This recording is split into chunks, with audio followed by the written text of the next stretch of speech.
কিভাবে ফেসবুকে আপনারা আপনাদের স্টোরি হাইড করে রাখবেন বা লুকিয়ে রাখবেন। আপনি যাকে চাইবেন সেই একমাত্র শুধু আপনার ফেসবুক স্ট্যাটাস দেখতে পারবে, আর যাকে চাইবেন না সে দেখতে পারবে না। প্রথমে ফেসবুক অ্যাপসটি ওপেন করে নেবেন। ওপেন করে নেওয়ার পরে এই যে থ্রি লাইনস আছে এখানে ক্লিক করবেন। তারপরে একটু নিচে স্ক্রল ডাউন করলে দেখতে পাবেন সেটিংস অ্যান্ড প্রাইভেসি বলে একটি অপশন আছে, এখানে ক্লিক করবেন। এখানে ক্লিক করার পরে আবার সেটিংসের ওপর ক্লিক করবেন। তারপর নিচে একটু স্ক্রল ডাউন করলে দেখতে পাবেন এই যে স্টোরিজ বলে একটি অপশন আছে, এই অপশনটির ওপর ক্লিক করবেন। তারপর এরকম একটা ইন্টারফেস শো হবে। এখানে এই যে ফার্স্ট একটি অপশন আছে who can see your stories, এই অপশনটির ওপর ক্লিক করবেন। এখানে চারটে অপশন শো করছে। প্রথম অপশন পাবলিক, মানে এই অপশনটি যদি আপনি চুজ করে রাখেন তাহলে আপনার স্টোরি সমস্ত মানুষ দেখতে পারবে। আপনার যারা ফ্রেন্ড থাকবে তারাও দেখতে পারবে, আপনার যারা ফ্রেন্ড থাকবে না তারাও দেখতে পারবে।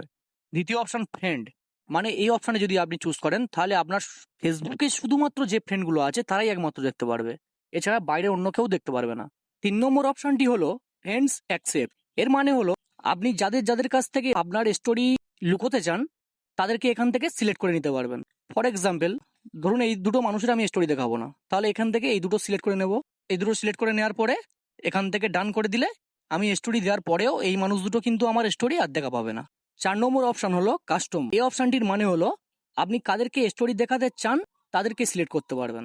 ফর এক্সাম্পল, ধরুন আমি এই দুটো ফ্রেন্ডের আমি স্টোরি দেখাতে চাই, তাহলে এখানে আমি শুধু এই দুটো ফ্রেন্ডের সিলেক্ট করতে পারবো। সিলেক্ট করে নিয়ে ডান করলে আমার দেওয়া স্টোরি শুধুমাত্র এই দুটো মানুষই দেখতে পাবে। এইভাবে আপনারা আপনাদের ফেসবুকের স্টোরি হাইড করতে পারবেন বা লুকোতে পারবেন।